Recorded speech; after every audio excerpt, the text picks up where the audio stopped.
All right, all right, all right. Go ahead, Stanton. That was a good introduction. I'll just remind people once again that we're talking about narratives, which is how people interpret information that's out there in the world. We believe in reality. To get technical, you and I are logical positivists. We believe that data tell us something. At the same time, we believe that people's interpretation of reality is all important. It determines how they react to life, how they feel, whether they become addicted, and certainly how they see and talk about the world. And so one current example that everybody refers to is the alternative reality is a term that appears constantly on progressive news. And what that refers to is they'll show scenes of people being beat up, police officers being beat up on January 6th in Washington, and Republicans saying, well, that didn't happen, or it was just a friendly engagement, or whatever they'll say. And progressives feel relaxed, of which I am one mainly, relaxed in making that statement. But what we're saying is there's a larger reality in there where alternative reality actually could be used to describe how all of us see the world. Every human being has their version of reality. We would say some are more accurate and useful than others, but how people look at the world is their world, and they're allowed to see the world that way. I mean, they're not allowed to break laws and beat up policemen, but they see the world that way. And we're often shocked at their reality, which is a naivete in terms of psychology. So I've written a memoir, which Zach and I have talked about and will continue to talk about, called A Scientific Life on the Edge, my lonely quest to change how we see addiction. I reviewed a couple of recent biographies, memoirs, and they both have things that if you sort of say to people, they would say, well, that's not right, that's not allowable. And they've gotten some kickback on it. And it's amusing is the wrong word. It's interesting to see how these realities clash and there's no resolution. So I'll start with Matthew McConaughey has written a memoir, and he told stories about his life that he thought he'd be ashamed about. And you might say, well, you know, is it something bad he's done? And he's sort of almost ashamed to describe his reality. And that came out, he was interviewed by Willie Geist, who's a person who's written his own memoir called Good Talk Dad. His father is a man named Bill Geist, who's a media guy. And I believe he developed Parkinson's. So there's a kind of a, you know, traumatic aspect to it, you know, late in his life. But Willie Geist is a privileged person and a very sophisticated thinker. He's not somebody that falls prey to, well, everybody thinks this way. His father was in the media. He's a very smart man. His sister, Libby Geist Wilds, was the producer for OJ Made in America and Last Dance, which is the story of Michael Jordan's career. So there's nobody more sophisticated than that. And he interviewed Matthew McConaughey on the Today Show. And I'm not a Matthew McConaughey's talking about running for governor of Texas. I assume he'd be improvement, but I don't know anything about his politics. He used to be a shirtless rom-com guy, and then he sort of became an Academy Award type guy. And I admire anybody who stretches themselves. I still wouldn't say I was a great fan of his, but I love True Detective with Woody Harrelson, where he sort of played a chain-smoking alcoholic who was just gaunt with anxiety and life. and they had to have a happy sort of ending. And I like happy endings, and he got better, but they sort of eventually played that down. But in an interview with CNN's Anderson Cooper, the actor spoke about building on the lessons from his father and other stories from his new memoir, Green Lights. And his father was extremely encouraging to him. And he just says, Matthew McConaughey was supposed to go to law school. And when he told his father he wasn't going to go to law school, his father just had some advice for him: don't half-ass it. Matthew McConaughey's father beat him with a belt. And maybe his mother too, or maybe she was just complicit. That came out, and we're back to Willie Geist now. Willie Geist almost couldn't believe it. And what he couldn't believe it is that Matthew McConaughey, we're not approving of any form of beating children. We're not saying it should be tolerated or that anybody should accept it. But the actor refused to put himself down. And although this is a quote from People magazine, his parents' behavior toward him might be considered abuse, but McConaughey himself doesn't see it that way. So, you know, what do you do with that information? And I'm almost tempted to I'll make a joke.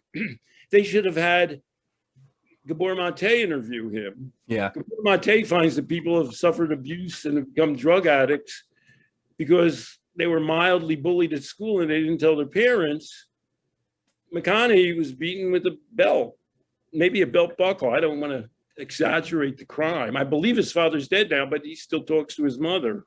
I had that same thought, you know. I was thinking, well, what if Gabor interviewed him? And it's almost like he responded as though Gabor did interview him, because he said, as you said at the top, people have the right to their own interpretation of what happened to them, whether it's positive or negative, and whether something was felt abusive or not. And there's one other step in that. To get into the Diagnostic and Statistic Manual of Mental Disorders, two things have to appear. You have to be dysfunctional. You have to, you know, not be able to deal with the world, and you have to be distressed.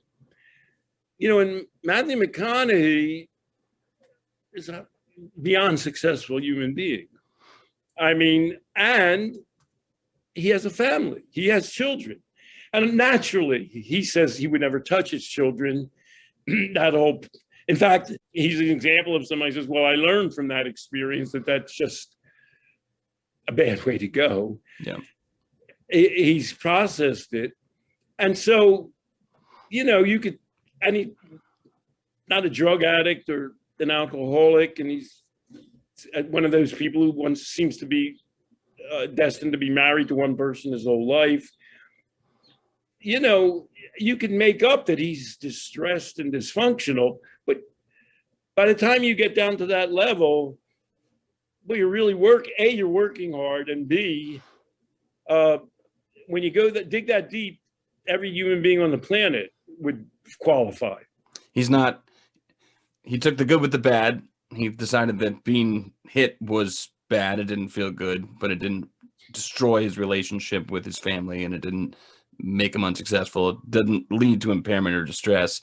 He raises a family. He's a good person. He's a pro-social person. He makes hits. He has wealth. He seems to be well-minded. I mean, he wrote this memoir that was really insightful, whether you agree with his basic premises or not. So, right. And I want to just say, in this day and age, I'm stunned by his bravery that he would reveal that, and he was trepidatious about doing it. He's got guts.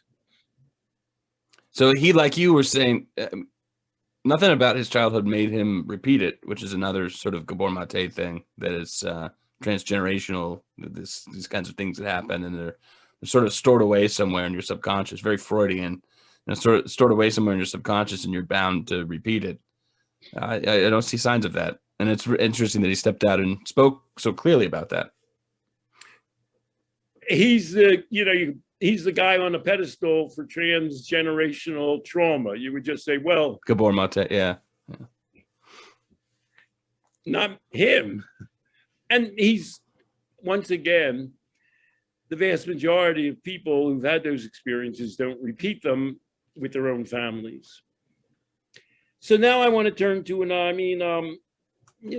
I like reading narratives and memoirs. So I read one by Quinta Brunson, called She Memes Well. Do you know what she means when she says memes? Do you know what that term refers to? Yeah. Not the Richard Dawkins type propagation of information meme exactly, but she was on this reality sort of TV kind of stuff, or maybe she was just kind of filming herself on social media, and it went viral, and people made visual memes out of it. This quotes from her applied to some kind of a picture that got her even more famous. Well, and she makes memes herself. They're brief couple-minute things that she releases. Oh, okay. So, and the most famous one is, "Ooh, he got money." I actually remember that. I remember that becoming famous. And when you see it, she's in her 30s, I believe. She looks like a young woman. She's very small. And she's on a date, and the guy's, it's kind of conceptual art. Yeah. And in real life, she says something like, "Well, I've never actually been on a date." Yeah. That was the whole joke, is that I've never had a good date. Exactly. Yeah. Right. And so the guy pays for a ticket, and he buys two goodies like popcorn and soda. And every time, then she looks in the camera and goes, "Oh, he's got money." And it's kind of, it's not exactly a joke. And it depends on her character. And so she's kind of a genius. And part of her genius comes from, like, where does she come from? And I have a strange bumping up against her. I'm a million years older than her. But I'm from Philadelphia, and I lived in, excuse the term, the lily white Northeast Philadelphia. And I went to the University of Pennsylvania, which is in West Philadelphia. She grew up in West Philadelphia. And I lived in University of Pennsylvania now controls all of West. Yeah, it's an exaggeration. They've really when I went there, the University of Pennsylvania campus was quite small, and I lived in Fountain Village in West Philadelphia in Black neighborhoods. So I wouldn't take any credit for any of that. It was okay with me, and seemed to be okay with the people I lived with. And so I learned what her life was like years later in that. And I just want to talk about her emergence from her background. And so I'm going to quote some things from her book. Forgive me. "I often see people invest more energy into their jobs or partners or hair than their friends who were with them before those jobs, partners, and hair. My 15 and 20-year-old friendships have taken work. They take heart-to-hearts, wine, and time." So, already you like her. She's still friends with her girlhood friends in West Philadelphia. Some of them are like, I think one's a doctor, and some of them are in West Philadelphia. And one thing that's sort of important here is the wine. She's like me and you. When she gets together with her girlfriends from 15 or 20 years ago, they have some wine and tacos. I don't know. And that's actually a significant statement in her life, because her mother was a Jehovah's Witness. And her mother's brother, she had two brothers, one who died of alcohol and one of drugs. And her mother wouldn't approve of anything she did, drinking being one among the list. And among other things, she couldn't go away to college. And so her mother, she thought, well, she's already aware of what she wanted to be, which was sort of a comedian. And maybe a social media person, although that wasn't kind of created exactly. And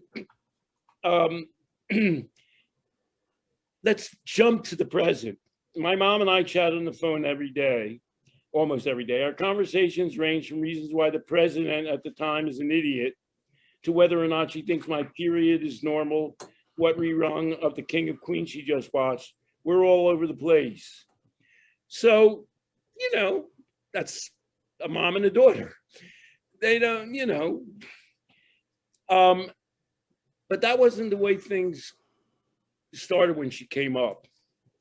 Through the years, my mom was never shy to state her opinion. You should not wear that spaghetti strap tank top out in public. It's showing far too much skin. But when I was younger, I was able to ignore it. Okay, got it. Bye, Mom. I'd yell back at her. She'd inevitably respond, don't get smart, which would get me to shut up. Don't get smart in Norma Jean Brunson language means if you say one more word, you get smacked. So once again, the ugly, Brunson doesn't make any point about this. She came up, I guess, in an environment where that was reality. So while she's at Temple, she becomes involved with, improvisational art, which is kind of what she does now.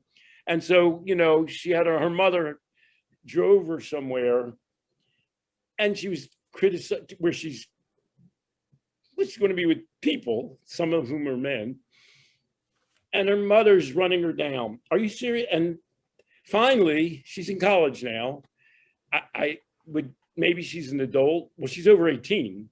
Maybe she's over 21. Are you seriously talking about my earrings right now, Mom? You know me. You know me. You're my mother. You know I'm a good kid. I mean, she's basically kind of a nerd, except she's nerdy about comedy. You have to trust the person you made. Just because I don't dress in the way you want doesn't mean I'm a whore or whatever you think of me. You've been criticizing every single thing about me lately, picking apart my hair, my clothes, my interests. So she waited until whatever age that was, 21. And she just said, Mom, this can't go on. You know what I mean? I love you and you love and respect me. And you kind of know me. I'm, you know, she didn't know all about her and what any extra things she would have known would have made her feel more that way. But she's sort of saying, you know, hands off, Mom. The simple exchange was our way of saying, I love you and I'll always love you, even when you're pissing me off. That fight ended as quickly as it started. From that day on, my mom thought twice before commenting on my appearance and bringing up her concerns with my behavior. Thinking about everything the world had taken from my mom and how she didn't want it to take me too made my heart break for her. She didn't cry in the car because I was disobeying her. She cried because she was scared I was going to follow in the footsteps of her siblings. So that's a thing you and I talk about, you know, it's transgenerational. Her mother grew up in an environment, her mother's a teacher and a Jehovah's Witness. She took a straight and narrow path, and she had brothers who didn't, and they suffered for it. And she's looking at her daughter, and her daughter's not a Jehovah's Witness. She's not going to become a teacher. She said, Mom, I'm smart enough to be a teacher, but I'm not. We cited Angela Duckworth's book, Grit, in our book a lot, and mainly because I had been fresh off of reading it and thought, wow, this really captures it. Angela Duckworth, of course, is a psychologist at the University of Pennsylvania, works alongside Marty Seligman. And in her book, back in West Philadelphia, although I wonder where she lives, but go on. Yeah, I do wonder where she lives too. But she talked about there's this vague formula that however you can get it, it works best if you can be a parent to a child who is both strict and serious and has high expectations, while at the same time supportive. And those two can seem to kind of contradict, but there are ways to meld the two into one sort of streamlined relationship with your kid. And it sounds like that's just kind of what parents want to do. They're trying to strike that balance, and it sounds like there's some way that this mother was trying to strike that balance with it. They had a form of communication that wasn't what would you call it, like an overt communication style of saying, I love you, I support you, I want the best for you. And at the same time, they piss each other off, and it's because the mother had very high expectations, certain particular expectations of this kid. So it's not perfect. I mean, you wouldn't write that up in the template about how to parent, but it kind of covers the bases one way or another. And in a more basic way, she was the youngest of 5 children, and she was funny. You know, right. She did imitations starting when she was 5 or 6, and everybody in the family got around and laughed at her. And they've attended every one of her shows. So when you say supportive, it was more than her mother just talking to her. Right. The family was into her. You know, she got high. So let's move forward. She drinks and takes drugs, which is the point I want to make. We talked last week about Memoir, and there's a goal some people have of eliminating alcohol and drug from the earth, from people's lives. And she doesn't even talk about eliminating drugs. I mean, drugs and alcohol are just part of her life. So is sex. And these are things that are, you know, most people don't talk to their parents about.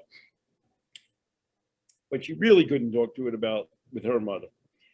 And so her first affair was a guy who was sort of an old boyfriend who became an old friend who she became intimate with. And then he broke up with her.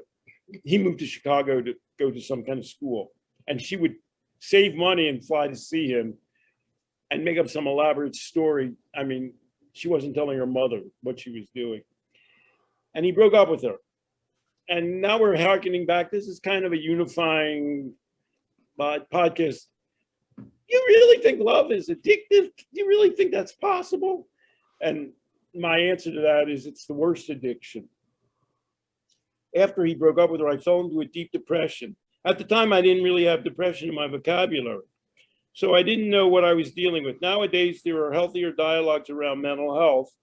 But in 2009, there hadn't been a discussion in my family, my community, online, or in school about it all.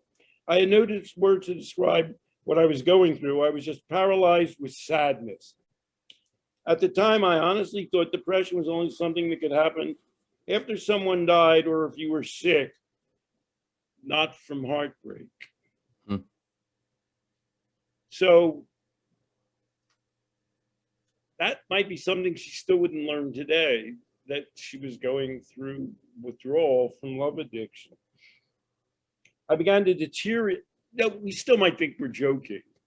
Well, I began to deteriorate. I stopped going to my classes. I stopped eating. I stopped getting out of bed.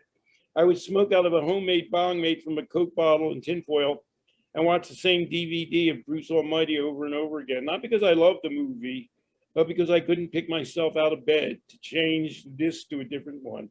I dropped to 80 pounds and lost my academic standing at Temple. You know, what do you call that? It took me a year to pull through my bout of depression, 2 years to stop talking to Malik daily, and 4 years to fully get over him. 4 years.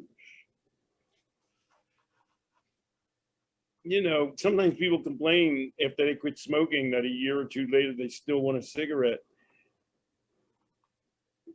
Sometimes people who quit heroin a couple years later think, right now maybe I would use heroin in the past. But she had an active something for 4 years.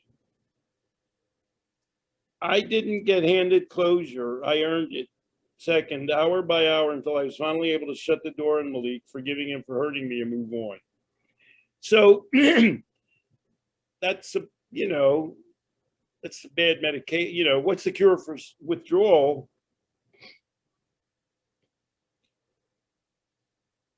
I didn't get handed closure. I earned it second by second, hour by hour, until I was finally able to shut the door on Malik, forgiving him for hurting me and move on. I mean, that's hard to fit into a prescription bottle or even into a counseling session, which we try to do in the Life Process program. We recognize that process and we try to accelerate it. Can I just spell out more explicitly what you're saying here? Not that I don't understand, but just to make sure, in case people aren't following along. Well, she got back into her life. She pursued her work. She renewed her self-esteem. She did have all those friends. And here's the second thing she did. Well, she got a job at an Apple store because she started getting into social memes. And in the interim, she picked up some technical know-how. Let me pull back just a little bit. Let me go back a little bit in the past. You have been criticized, ostracized sometimes for juxtaposing or saying that love addiction is an addiction. Love could be an addiction. And at the same time as this is kind of obvious to anybody who's been in a destructive relationship, they just may not call it addiction. You're saying not only is love an addiction, it's the worst addiction. I mean, when you're addicted to a substance, you have to negotiate with yourself about how you're going to use that substance or not in your life where it has a place.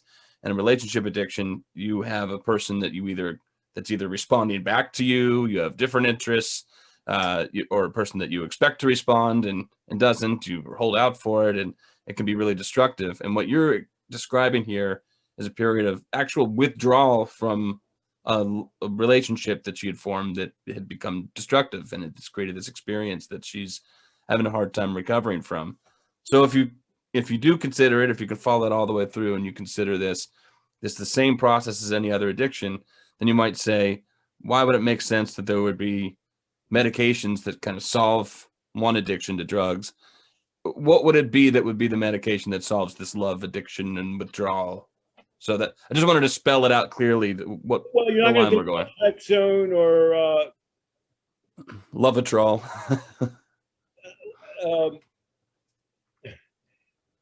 I guess the number one answer would be antidepressants, but that's right. not addiction. I mean, another issue that I thought of while you're bringing this up is she seems to still talk to Malik from time to time. But one concrete question you would get, which is related to this, is, well, obviously, one issue is, well, am I going to give up men, sex, and love, or women, whatever, because I had an addictive relationship? So abstinence, the ridiculousness of abstinence comes up here, as well as what you're pointing out is, well, what drug, if even Nora Volkow now sort of says, well, there is a parallel love addiction.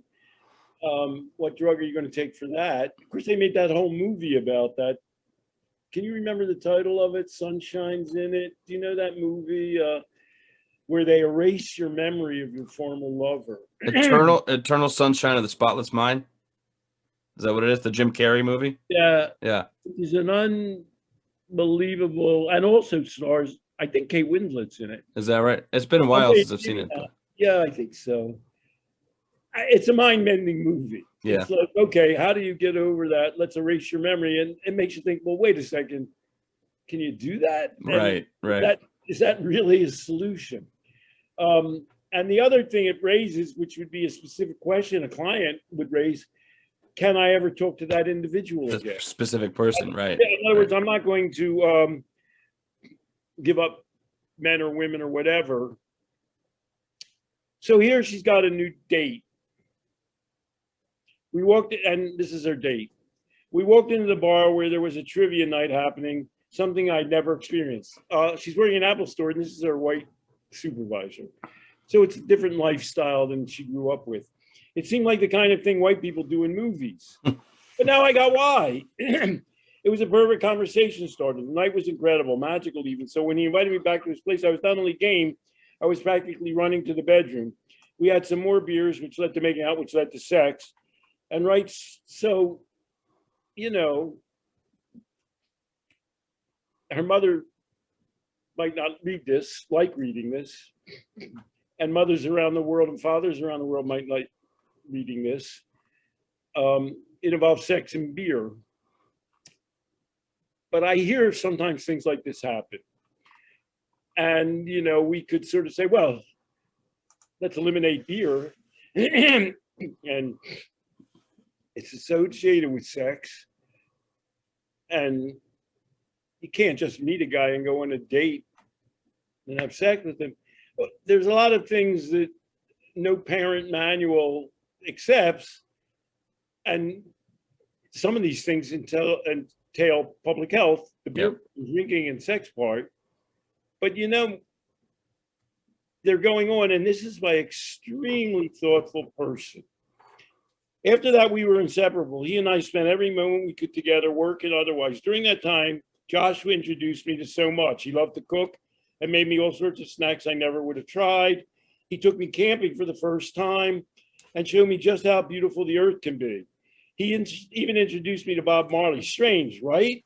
I mean, you would think I would have been into Marley by then, having been both a college student and a weed smoker.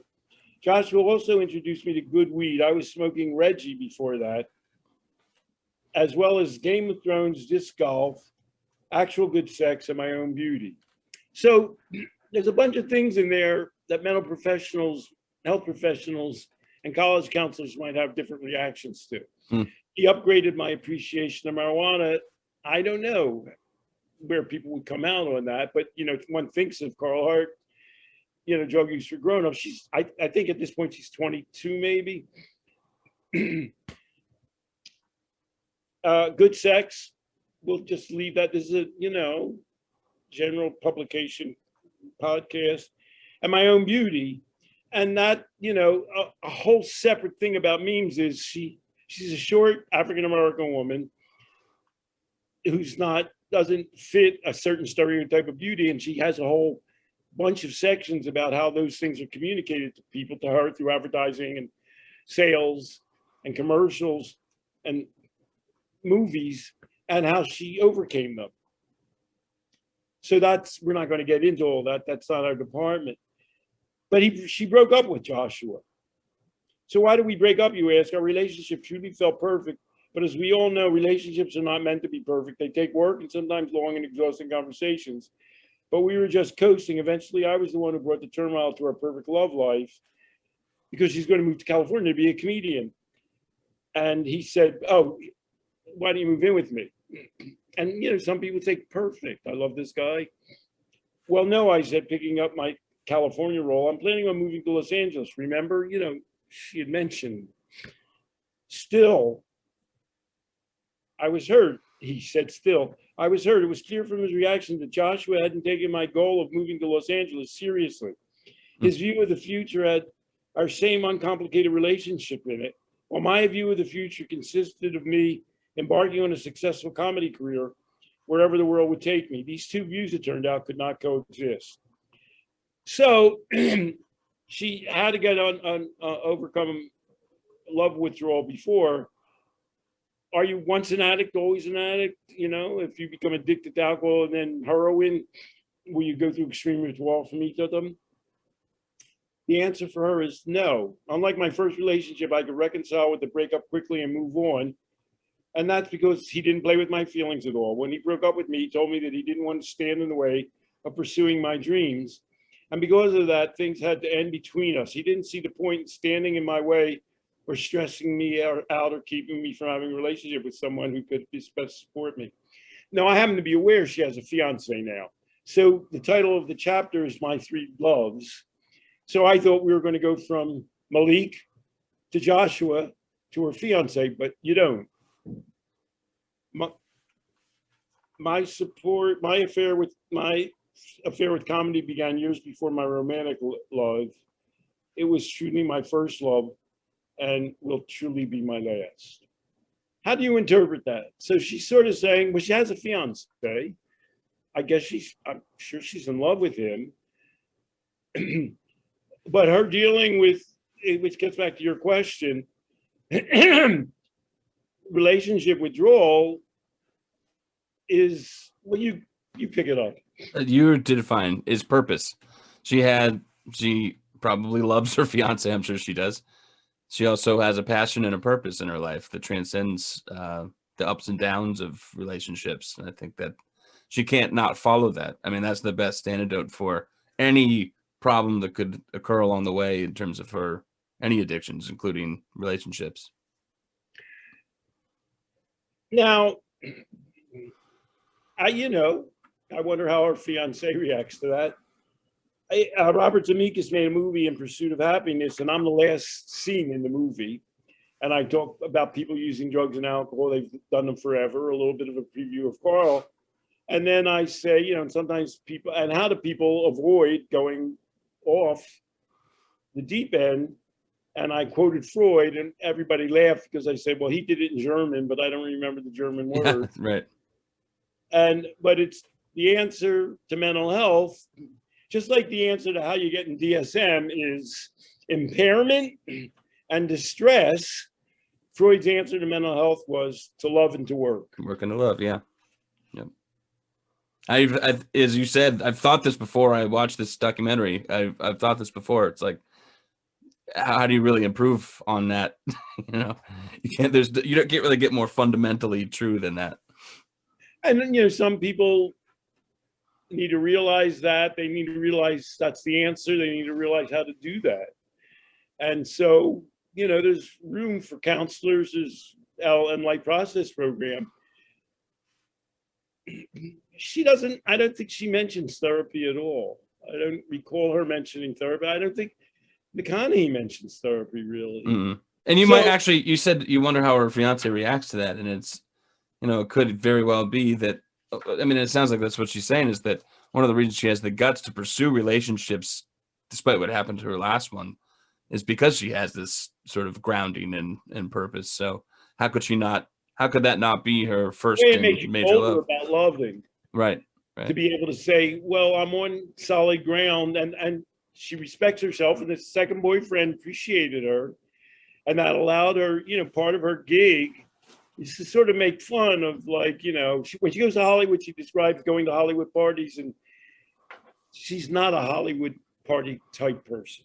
And I'll tell you that recently restrictions have been lifted from the global pandemic we've had, and it's been 15 months since I played live music, and my wife Samantha and I were discussing that since I was about 20 years old, I haven't gone a month without playing a live show somewhere, and typically, there are many years in there where I'd play every day, every other day somewhere, and so it really was a part of me that was missing. And so, but since then, I've brought on, I work in a school system, I do consulting work, I work for LPP, and then I work doing sort of trying to get the message out about LPP. So very busy already.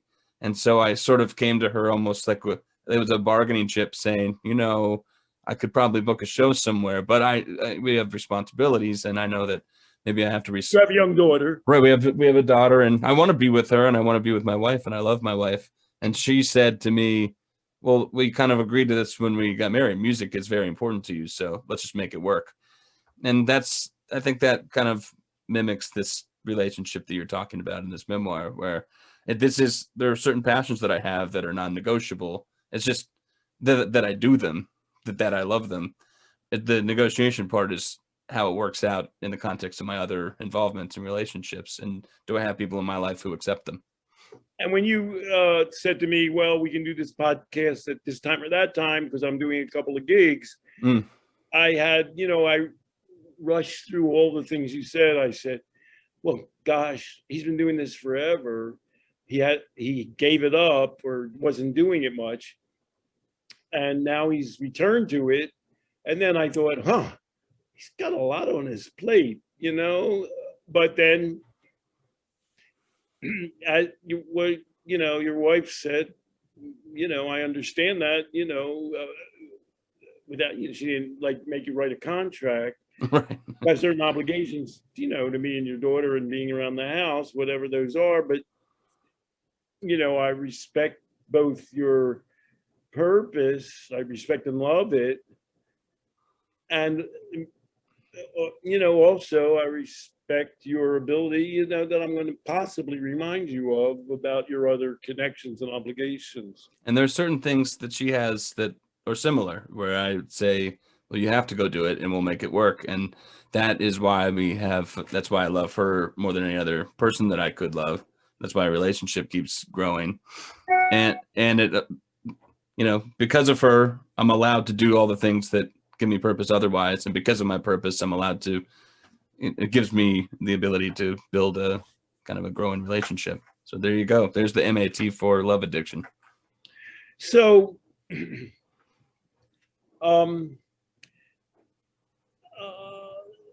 you're answering a question about family, and you want to, recently you've been doing some podcasts with a man named Sean Kensing, and the last one you did was around family, and it raised some questions for you that you wanted to kind of introduce now. So why don't you take over exactly, sort of now? Sure. There were some things that Sean asked, and then I replied to, and I think you've heard my responses to them.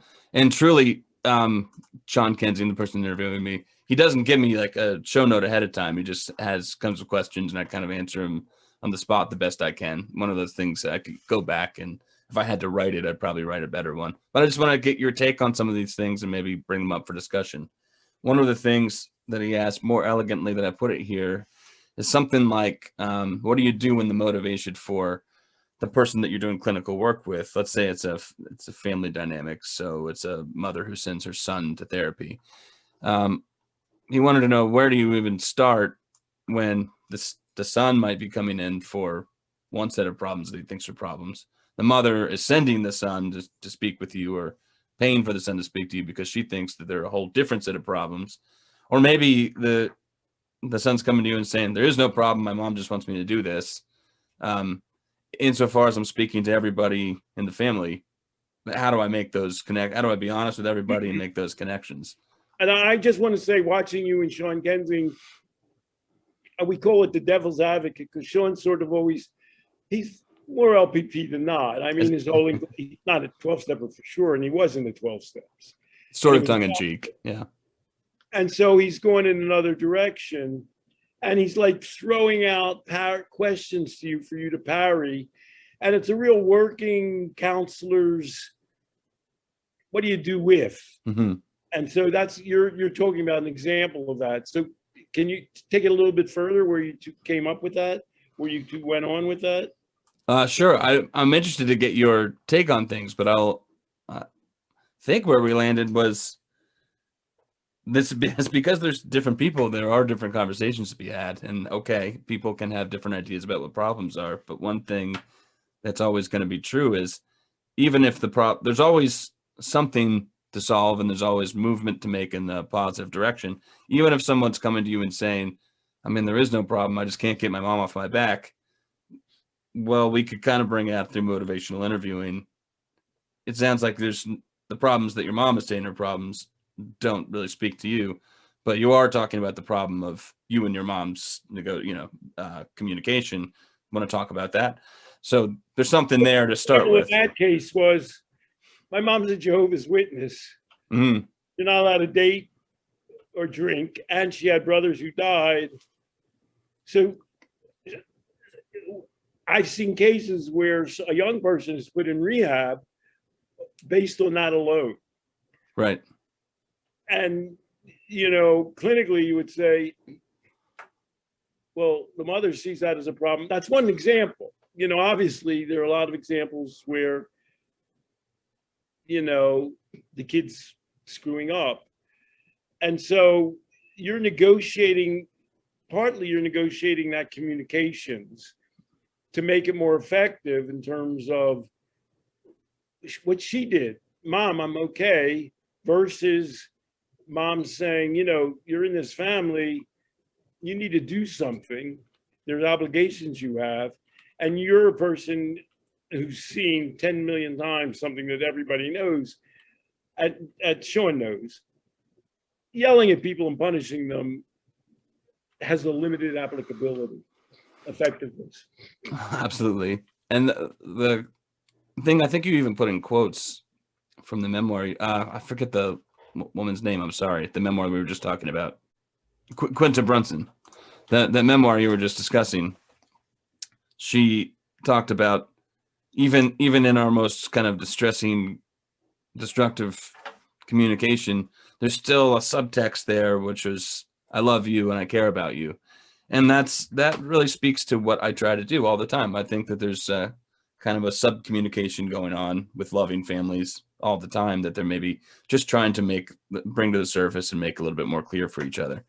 I even recently, I can't give information, but I'll just say that a very famous writer that you and I both know recommended me to counsel a family recently, and that was the case. It was a child whose parents wanted him to talk to me.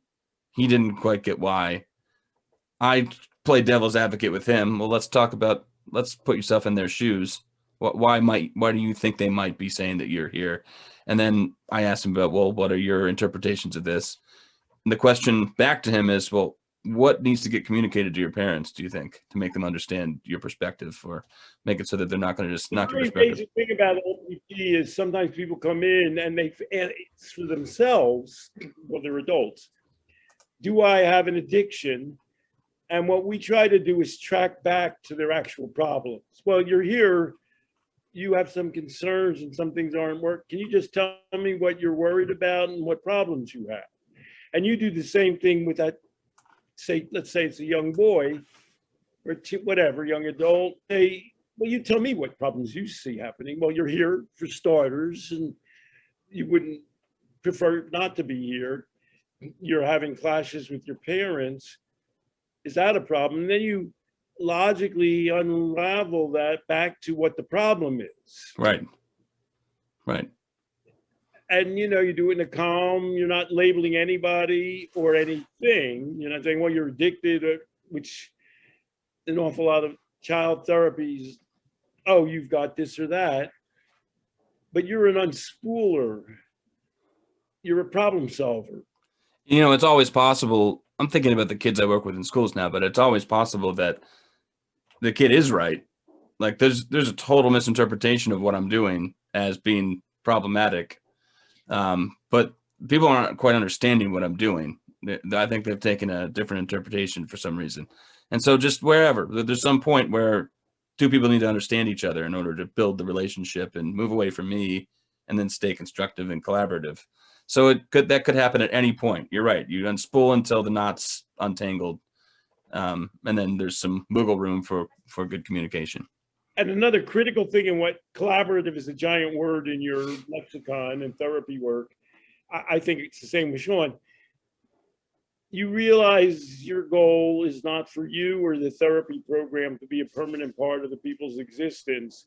They're going to have to function in some constructive way with you not in the mix. Right. And that's a really critical thing for a counselor to realize. I'm not here to solve the problems. I'm here to enable people to develop tools to deal with problems, including in their relationship. So there was another question, unless you had any more comments or your own insights on that question. Just let me know if you do. But there's a subsequent question that Sean was asking about, and I think he gave an example of a parent asking about consequences. Well, what is there a consequence to said? And so the example was, my 16-year-old who just got his license is smoking all the time. We don't think he's being honest with us about when he is smoking marijuana. Sorry, and we need him to be, but so because we've caught him and he's not being honest, we're taking the car away, and the only time he's able to drive is when we know he's not smoking marijuana. So he says, some people will ask him. Sean says some people will ask him, all right, we took the car away. Is that the right thing to do? And so I think he genuinely wanted to know, what do I tell these people? And I think he really was trying to source out. My response to him, now I'm eager to get your response on this, but my response was, you said unspooling.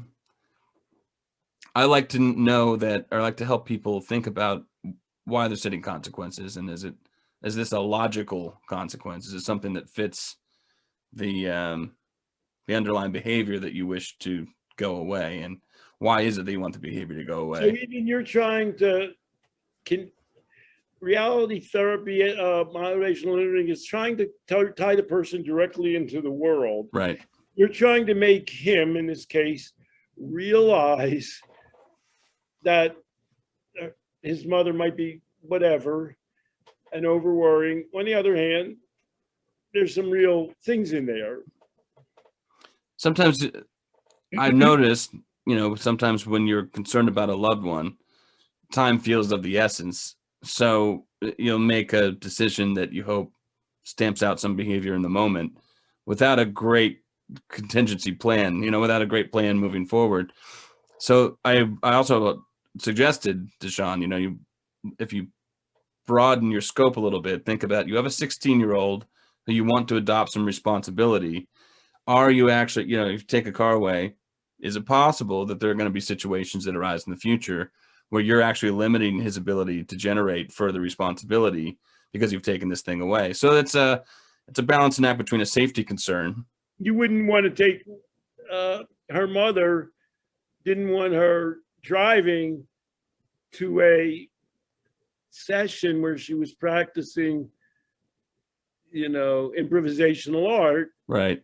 And now, whatever she is, she's a Universal multi-million-dollar star doing that. Right. So there's a harm reduction element here. Like it's how long is this consequence supposed to work? You're worried about this person smoking marijuana and driving because they're impaired and they're driving, and that's a safety concern. So that's something that's worth being communicated. That somehow needs to get sorted out and be able to be communicated with the child, and then the child back to them, and sort out some sort of an arrangement about what's going to happen. At some level, there's going to be a harm reduction element, because once that person is 18, or even before they're 18, if they have a driver's license, a valid driver's license, the parent can't be looking over their kid the entire time. Eventually it's likely that person's going to go ahead and drive, whether or not there are these limits set on them. Maybe it's not going to be their parents' car or the car that they bought with them. So, you have to sort of understand what kinds of things might help you get your kid to trend in a more positive direction, or get closer to an understanding of what your safety concerns are.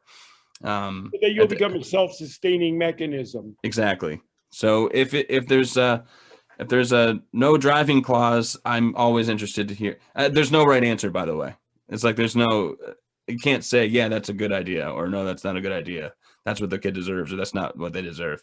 It's more, how does this work into the person becoming a self-powered machine? No, I don't think you're in danger of becoming as big a media star as either the people we've been talking about. No danger at all. A couple of people have expressed admiration at your calm, rational. Somebody, don't blush, I called you brilliant. One of the other coaches. How did you develop? It involved detachment. It's a non-judgmental commitment to interact. Were you born that way, or were you a kind of a pretty nonchalant infant, or what? How do you do that? How do I not get riled up at things? I don't know. How do you take both sides? How do you avoid accusing people? How do you say, I'm on your team, let's think this out together? And you can do that with two people. They might get you involved in the Israeli-Palestinian conflict. Is there any insight you can give to how you do that? You want to know the real reason? This is sort of like an Uncle Oscar story, because I think there's a real reason, but there's something probably bubbling up beforehand. So I don't know if you remember, I interviewed Christopher Hitchens, brilliant writer's brother, Peter Hitchens, slightly less brilliant, but still very prominent in the UK. And he and I wanted to talk about addiction. And he had interviewed the guy that used to play Chandler on the show Friends. And this guy, Chandler, was talking about how it's a disease and how stupid this guy. And I thought, well, this Peter Hitchens is wrong. He's a very moral, blamey kind of a person. But I bet that I could have a good conversation with him, because in some ways we're in the same ballpark, and I wonder if I could add some new language to his vocabulary. And so he and I had a discussion, which he thought was supposed to be a debate. I think he's kind of used to, maybe he's sort of like you in a way. He's used to, if people want to discuss something with him and disagree with him, they're trying to shit on him or whatever. And so anyway, we had this phone discussion, and he wouldn't let me have an inch. It wasn't a good debate. It was a lot of straw men and red herrings and ad hominem attacks. And I thought, wow, this is devastating. And then we propagated all over social media. And then I got these, messages, you idiot. Oh, how could you?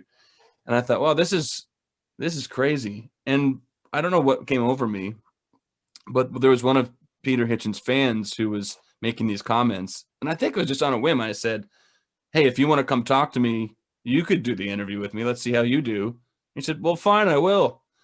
And then because he decided to do it, now he was committed. We exchanged email addresses, and we were emailing back and forth. And this guy and I realized we have a lot in common. And so we had this discussion, and I realized that people are a little more in some ways, people are much more complicated than you can give them credit for just sound bites they make on social media or whatever. And in some ways, people are so much alike, it's astonishing. The things that make human beings tick are so similar. And that kind of opened my eyes to the reason that dialectic is important, and to hear people out and to get a bigger picture. On the one hand, being asked to deal with the Chandler person. Right. And then you were being asked to deal with Peter Hitchens dealing with the Chandler person. Right. Is that right? So that right. You have a coaching exercise. In rehab, we take 3 people. We'd have one person express a problem. We'd have one person practice something called motivational interviewing, where they were only allowed to ask questions. And then we'd have a third person observing them. And the biggest trick, of course, would be the third person would be coaching the coach, and the danger was he or she would say, "Oh, you're an idiot. You're not doing it right." But obviously, that person would have to interact with the second person and say, "Do you think that was that really a question?" Right. And so that role, that meta role. What happened is just it broadened my awareness to what I was doing in schools already. Because I would be very defensive. I think the show that I did at the time was even called Young Justice, which is a silly title, which was supposed to somehow bring out the fact that I don't think young people are treated appropriately in the education system at some times. And so I felt like I was a real advocate for kids, but at the same time, I was at a table with teachers and adults and had to be friendly with them. So I try to be friendly when I'm in the presence of a person.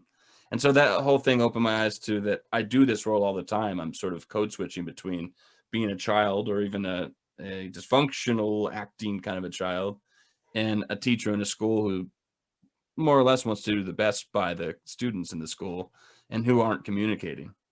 And so that, as you say, in a clinical role as well, there's a third party who's supposed to see things a little more objectively, but to understand 2 sides of a situation. So I guess we can close it out by saying you can't give the key to how you learn this. Yeah, that would be a shorter. Bill Miller talk about how he became famous for motivational interviewing. People observed him and they said, "You know what you're doing? It's kind of interesting. You sort of almost discovered it about yourself." It's sort of like, "Oh, isn't this interesting how I handle this?" It's almost like you were watching yourself. So you don't know the, platonic mold that got that way for you, but you are a little bit aware of what it looks like and how you do it and how it might work with other people. Indeed. Now, I want to move on from, thank you for your input, by the way. It's always good we've got 2 people discussing the program, and then we've got the founder of the program sort of being able to give a meta. Did I say this already? Or just to see 2 human beings, I mean, I don't know, maybe there's a ton of podcasts like this, to see 2 practicing helpers, whatever you guys are. Sean has his own, now it's mainly online practice, but he used to be a supervisor and a counselor in some standard addiction program. Just to see the 2 of you beat out or work through typical issues where neither of you resorts to a disease or denial, where you're just talking about the nitty gritty and both of you have the basic same assumptions. That responsibility has to end up with a person going forward. Right. I don't know. I just find it fascinating and enjoyable. To me, that's hit media. All right. Thank you. All right, amigo. Have a very happy Sunday, and thank you, Stanton, for a good dialogue.